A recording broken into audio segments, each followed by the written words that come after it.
Glória a Jesus. Irmãos, abram em Mateus 28.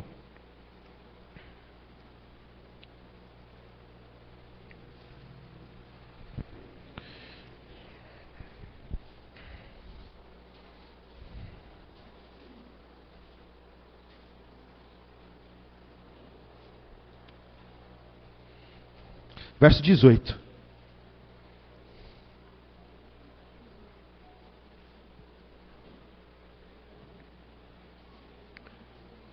Mateus 28, 18.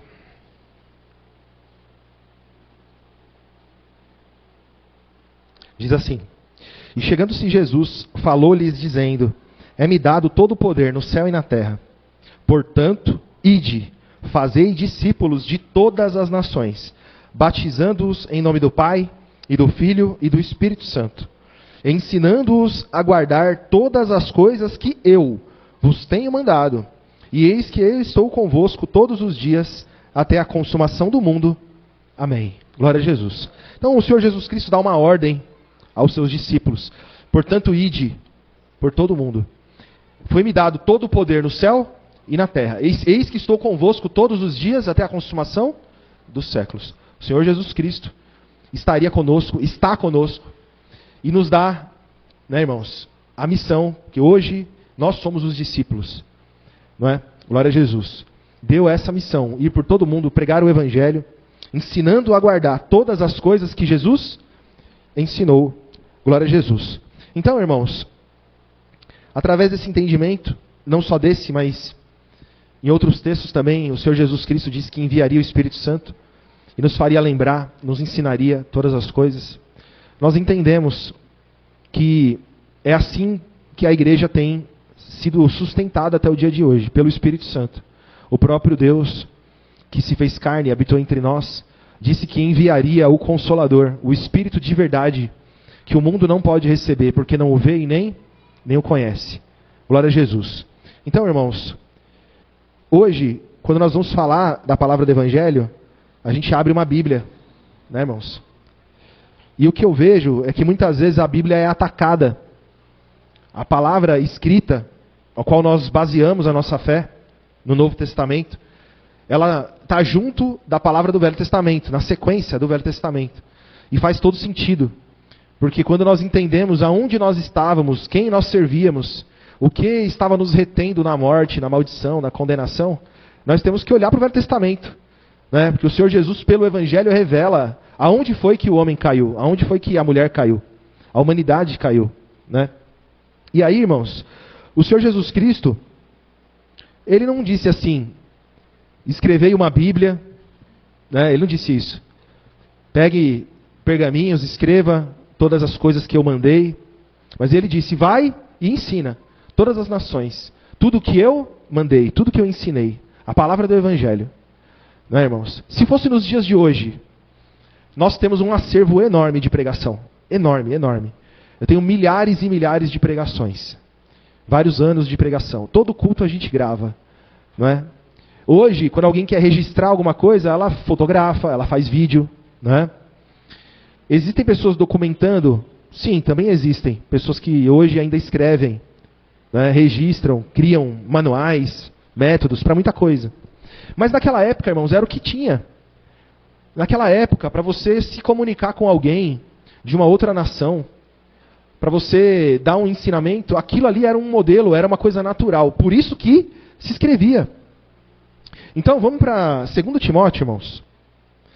Glória a Jesus. Tem um texto que é usado, né, comumente ele é usado para tentar rebater, refutar a nossa fé. 2 Timóteo, capítulo 3.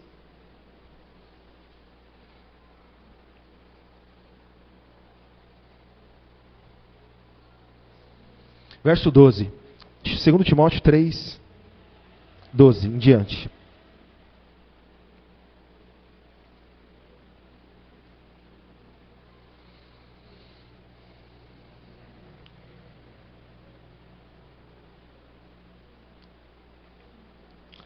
E também, todos os que piamente querem viver em Cristo Jesus padecerão perseguições. Mas os homens maus e enganadores irão de mal a pior, enganando e sendo enganados. Tu, porém, permanece naquilo que aprendeste, e de que foste inteirado, sabendo o que tens aprendido, e que desde a tua meninice sabe as sagradas escrituras, que podes fazer-te sábio para a salvação, pela fé que há em Cristo. Então, isso que dá a entender que Timóteo, desde sua meninice, conheceu escrituras que o faziam o quê? Sábio para a salvação, pela fé que há em Cristo Jesus. Aí eu pergunto para os irmãos, aonde que o Senhor Jesus Cristo manifestou-se? Em que momento que passaram a existir escrituras que falavam de Jesus? A partir de Jesus, não é? Então, o que nós temos que entender é que o apóstolo Paulo não está falando de escrituras judaicas. O apóstolo Paulo não está dizendo assim, olha, aprenda lá em Deuteronômio, lá em Números, lá em Êxodo, como que você tem que ser orientado, como que deve ser a sua vida, qual que é a lição para a sua vida. Ele não disse isso. Por quê? Porque Cristo não está lá. Não está lá. E aí, o próximo verso é um verso que muitas vezes é usado para dizer o contrário. Verso 16. Toda a escritura é divinamente inspirada e proveitosa para ensinar, para repreender, para corrigir, para instruir em justiça, para que o homem de Deus seja perfeito e perfeitamente instruído para toda boa. Em algumas Bíblias, e poucas traduções, ao invés de no verso 16 está escrito assim, toda a escritura é divinamente inspirada, está escrito assim, toda a escritura divinamente inspirada é proveitosa. A gente já estudou isso lá no passado, né, irmãos?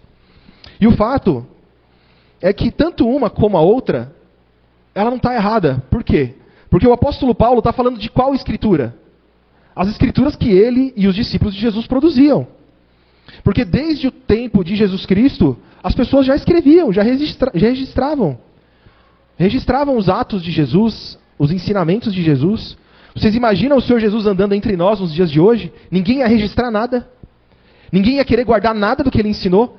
Se ele levasse a gente para o Monte das Oliveiras hoje, tivéssemos o primeiro contato com Jesus hoje, ninguém ia gravar, ninguém ia registrar.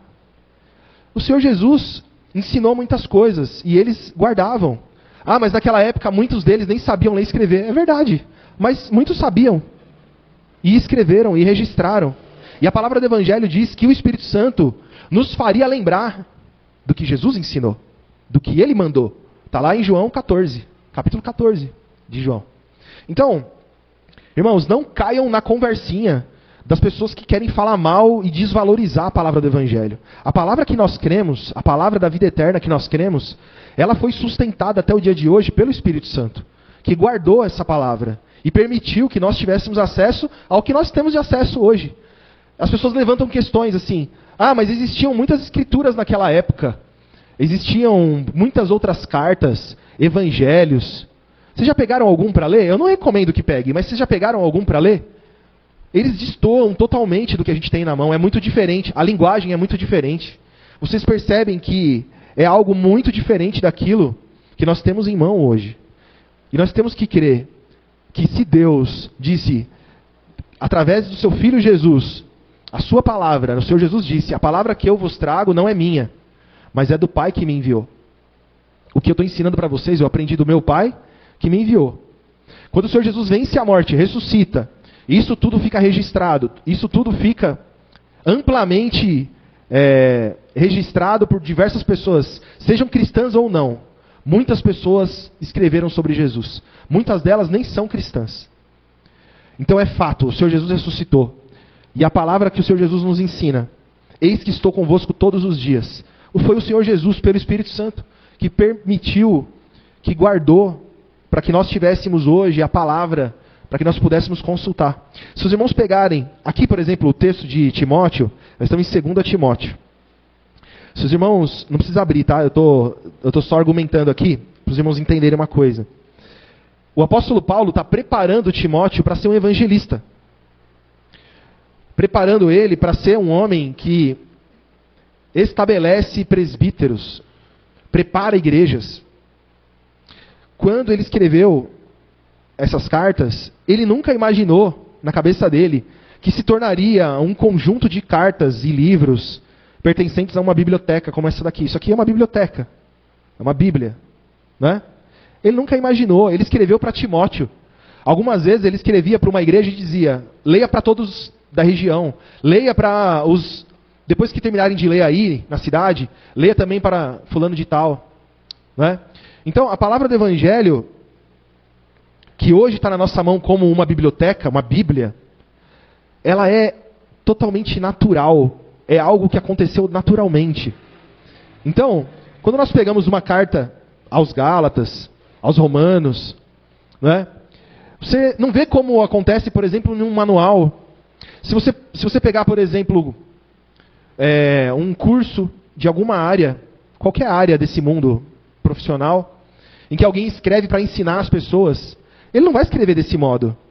A gente vê aqui uma igreja com problema, uma outra igreja com outro problema, não é? E os discípulos de Jesus aplicando na prática aquilo que eles aprenderam de Jesus. Então, quando nós pegamos a Bíblia, nós temos que levar em consideração isso. O contexto em que tudo foi escrito. Você deve olhar e entender. O apóstolo Paulo escreveu para uma igreja que estava dentro de um contexto, de uma época, que tinha certos problemas, não é? E eu olhando como ele trata esses problemas, como ele exorta esses irmãos, eu aprendo então como eles aprenderam com Jesus. Não é? Então, irmãos, quando nós ensinamos a igreja, trazemos a palavra com doutrina, com correção, com exortação, palavra de fé, palavra de esperança, tudo isso nós estamos o quê? Reproduzindo o que nós aprendemos na prática com nossos irmãos que andaram com Jesus, que são discípulos de Jesus. Então os irmãos precisam valorizar o que está escrito. Se os irmãos continuarem a leitura de 2 Timóteo, vamos pular, né, uma parte só para não ficar muito longo. Verso 7, vamos ler a partir do verso 6, do capítulo 4, perdão. Capítulo 4 de 2 Timóteo, verso 6.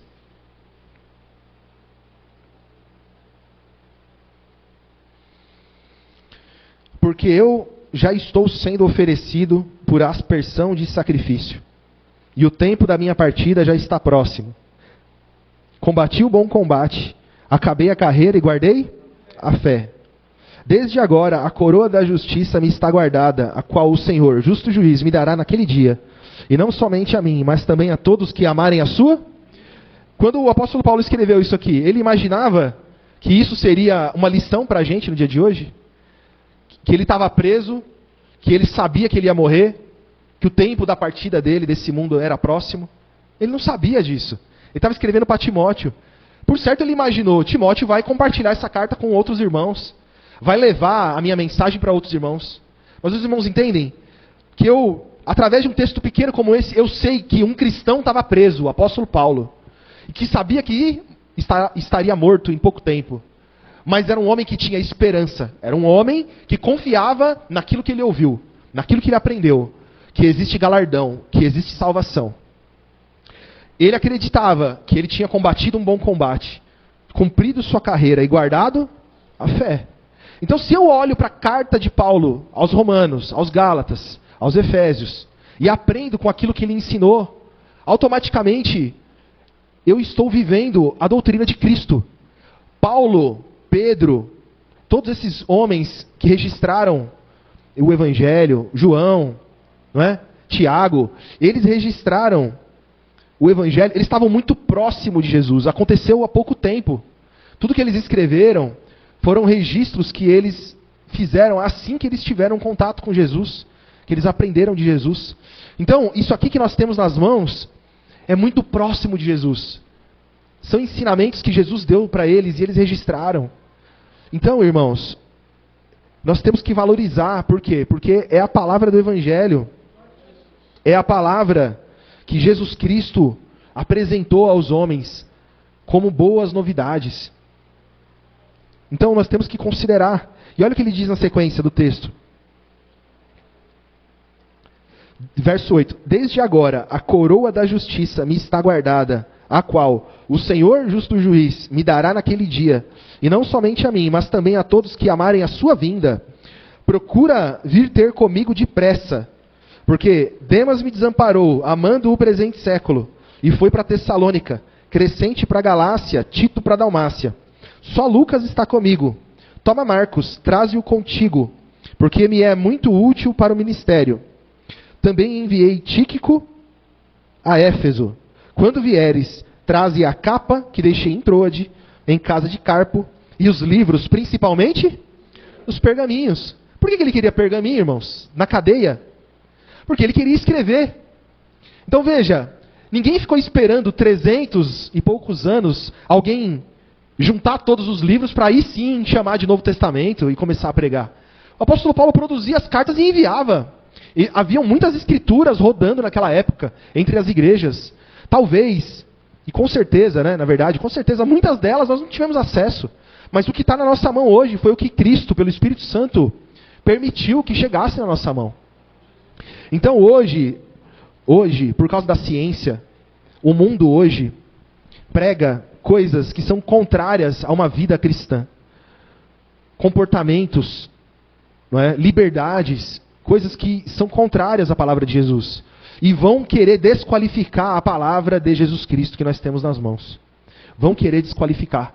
Vão querer dizer que quem garante que a palavra que você tem escrita na sua mão realmente não foi adulterada, que realmente se manteve sem alterações. Porque eles dizem isso. Eles dizem assim: não senhor, isso daí foi para agradar fulano, ciclano, beltrano, que escreveram isso, que escreveram aquilo.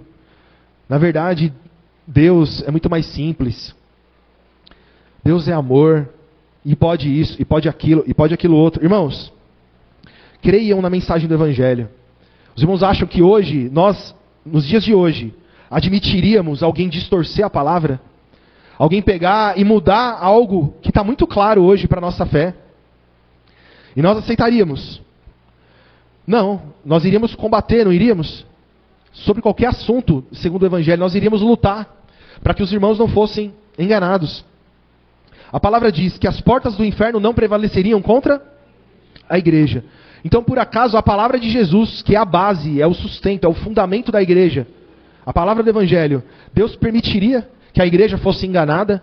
Que a igreja hoje tivesse totalmente perdida, aniquilada no seu entendimento? Não.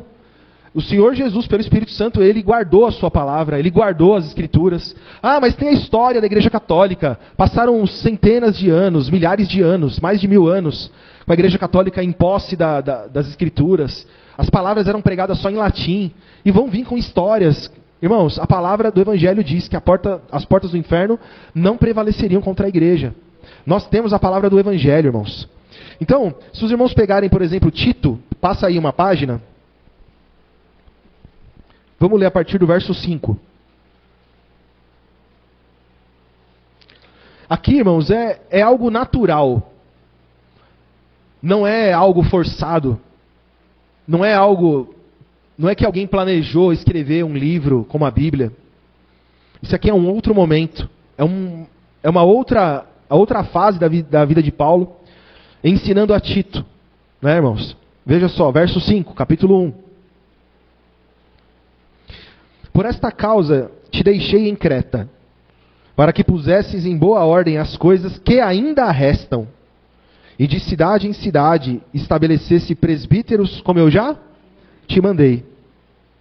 Aquele que for irrepreensível, marido de uma mulher, que tenha filhos fiéis, que não possam ser acusados de dissolução, nem são desobedientes, porque é necessário que o bispo seja irrepreensível, como mordomo da casa de Deus, não soberbo, nem iracundo, nem dado ao vinho, nem espancador, nem cobiçoso de torpe ganância, mas dado à hospitalidade, amigo do bem, moderado, justo, santo, temperante, retendo firme a fiel palavra, que é conforme a doutrina, para que seja poderoso tanto para admoestar com a sã doutrina, como para convencer os contradizentes. Então os irmãos veem, foi uma carta para um jovem chamado Tito.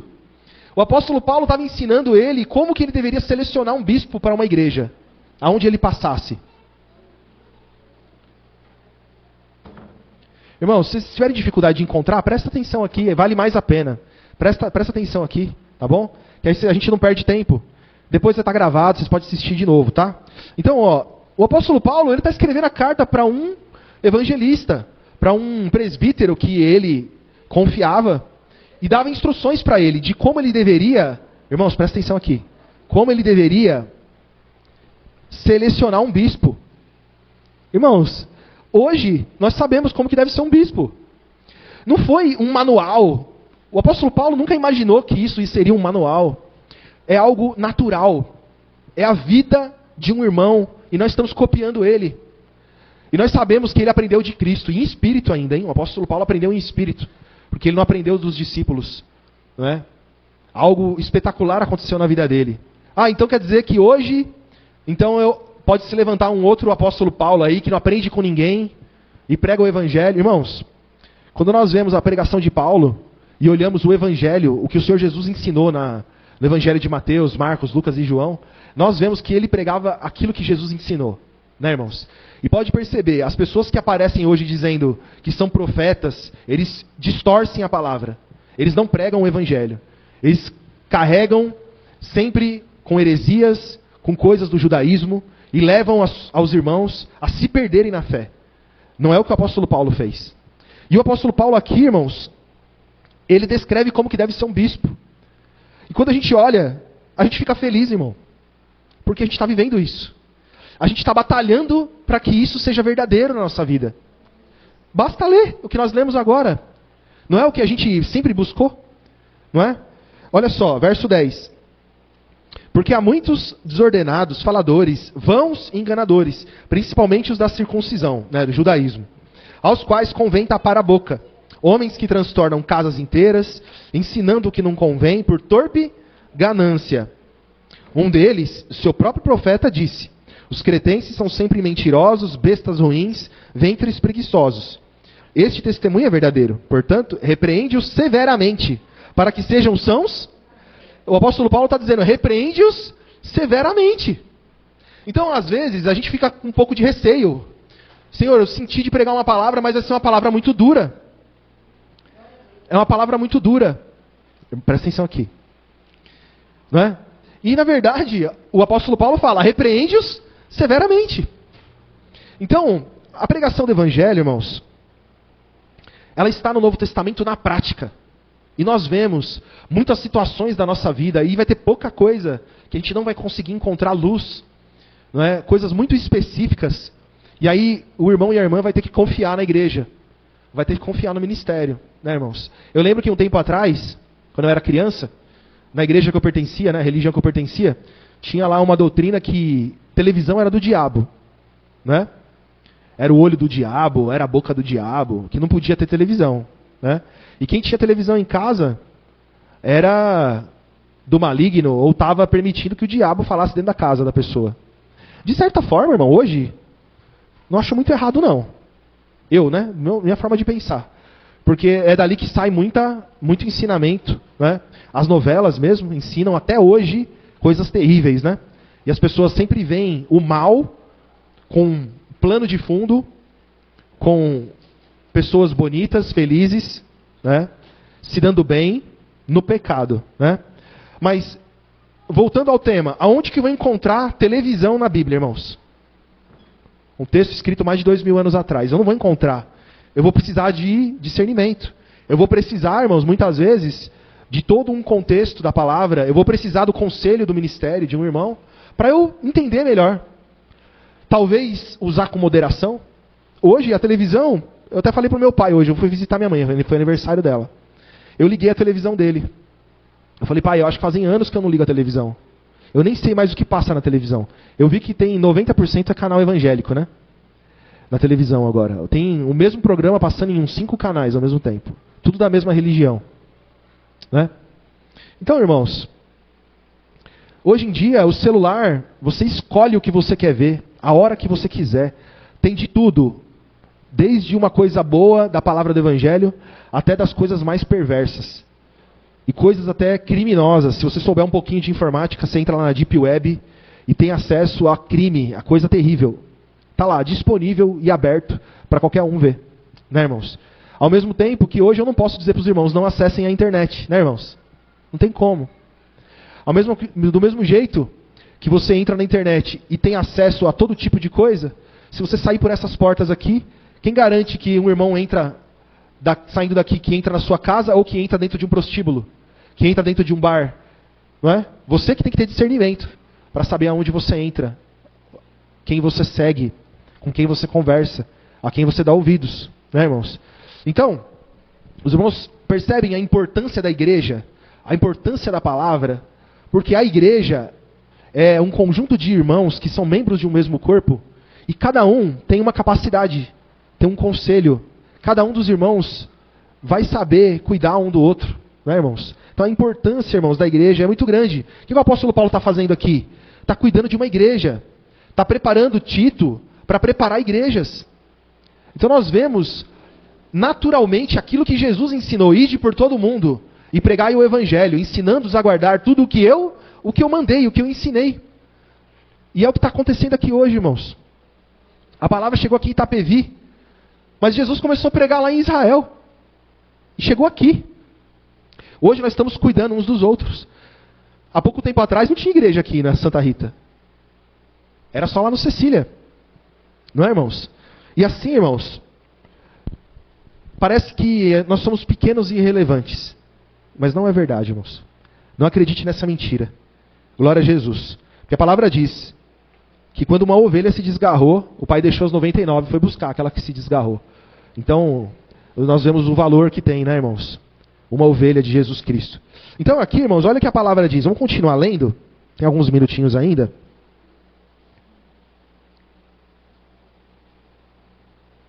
Verso 15. Todas as coisas são puras para os puros, mas nada é puro para os contaminados e infiéis. Antes, o seu entendimento e consciência estão contaminados. Confessam que conhecem a Deus, mas negam com as obras, sendo abomináveis, desobedientes e reprovados para toda boa obra. Capítulo 2, verso 1. Tu, porém, fala o que convém à sã... Que doutrina, irmãos? Evangelho, Novo Testamento. Os velhos que sejam sóbrios, graves, prudentes, sãos na fé, no amor, na paciência. As mulheres idosas, semelhantemente, que sejam sérias no seu viver, como convém às santas, não caluniadoras, não dadas a muito vinho, mestras no bem, para que ensinem as mulheres novas a serem prudentes, a amarem seus maridos, a amarem seus filhos, a serem moderadas, puras, boas donas de casa, sujeitas a seus maridos, a fim de que a palavra de Deus não seja blasfemada. Olha só que interessante, um conselho, uma coisa assim tão detalhada, né? Falou dos velhos, falou das idosas, e como que as idosas devem orientar as mulheres mais jovens, no casamento delas, na criação dos filhos, né? Porque a palavra não pode ser blasfemada. O que é isso? A igreja não pode dar escândalo. A fim do que a igreja dê fruto. Que a igreja ande na luz, né? Verso 6. Exorta semelhantemente os jovens a serem moderados. Por quê? Jovem não é moderado, irmãos? De jeito nenhum. Se deixar, irmãos, o jovem se perde facilmente. Porque não tem experiência, porque está cheio de ansiedade, porque quer ser mais velho do que realmente é, porque quer ser logo independente, né? Porque tem muita limitação, não pode muita coisa. E como não tem experiência, não tem vivência, muitas vezes não falta moderação, né? Então veja, os jovens devem ser moderados. Para o jovem ser moderado, segundo um conselho de Paulo, ele tem que estar na igreja. Ele tem que ouvir a palavra. Ele tem que ter uma vida cristã. Não é, irmãos? Glória a Jesus. Então, irmãos, tudo isso a gente vê numa simples carta a Tito, irmão. Tem 2 páginas aqui, ó. Tem 2. Se eu contar com frente e verso é uma só. Né? Mas tem muita coisa boa aqui.